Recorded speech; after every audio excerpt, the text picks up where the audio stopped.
আর সায়াম এমন একটা জিনিস, আল্লাহ রহমতে ফজল সাহেবের এই একটা বীজ রোপণ করছিল, সেই বীজটা এখন বট গাছ হয়ে গেছে আল্লাহর রহমতে। এই বট গাছের মধ্যে আজকে আমরা এই যে এতগুলা শ্রমিক আমরা এখানে কাজ করতেছি, 30-40 জন শ্রমিক কাজ করতেছি, আমরা সবাই আমাদের পরিবার লক্ষ লক্ষ জন পরিবার আছে। তো এটা বিভিন্ন শাখা প্রশাখা ছড়াই পড়ছে। আমরা চেষ্টা করি একজন একজনের পাশে থাকার জন্য।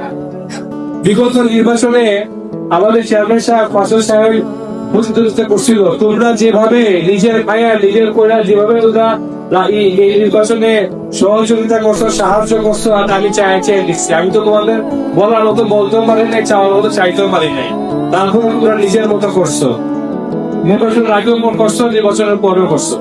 তো এই যে তোমরা দাবিটা আদায় করো, তখন শুনতেই বলা হয় যে আমি কি বুঝে সায়াম পরিবার শব্দটা বলছিলাম, আর তোমরা সত্যি কথা পরিবারের এই বড় আদায় করতেছো। তো এখন ইমতাজ সামগ্রী নিয়ে আসছি, তোমরা শুনে খুশি হবা। বিগত দিনে যেখানে 20-25 টাকা এবার তোমাদের চেষ্টায় এবার দায়িত্বটা আমাকে দেওয়া হয়েছে। আগে আমাদের চেয়ারম্যান সাহেব করতো, এখন তো রাষ্ট্রীয় কাজে ব্যস্ত। উনি বলে দিয়েছিলেন বাবা এই কাজটা তো দায়িত্ব তোমার নিতে হবে। আর সবসময় আমরা চেষ্টা করি প্রথম 7 রোজা 10 রোজার মধ্যে এইটা দিয়ে শেষ করে ফেলার জন্য। নির্বাচন যখন হয়েছে 12 তারিখে 19 তারিখে রোজা শুরু হয়েছে, তোমরা অনেকেই ভাবছে ভোট তো লয়ে চলে গেছে, এবার মনে হয় সাহেবে আর ইফতার সামগ্রী দিবে না। কিন্তু তোমাদের এমপি সাহেবের ডাকে আমাকে বলছে যে 7 দিন দেরি হোক, আরো 7 দিন না হয়, কিন্তু মাদক খুচরার কাছে এই ইফতার সামগ্রী আমাদের মানুষদের হাতে পৌঁছাইতে হবে। তো একটু দেরি হয়ে গেছে, আমাদের তোমরাই কষ্ট করছো, আমাদের অবশ্যই লোকরাই কষ্ট করছে। আলহামদুলিল্লাহ আমরা সারতে পারছি।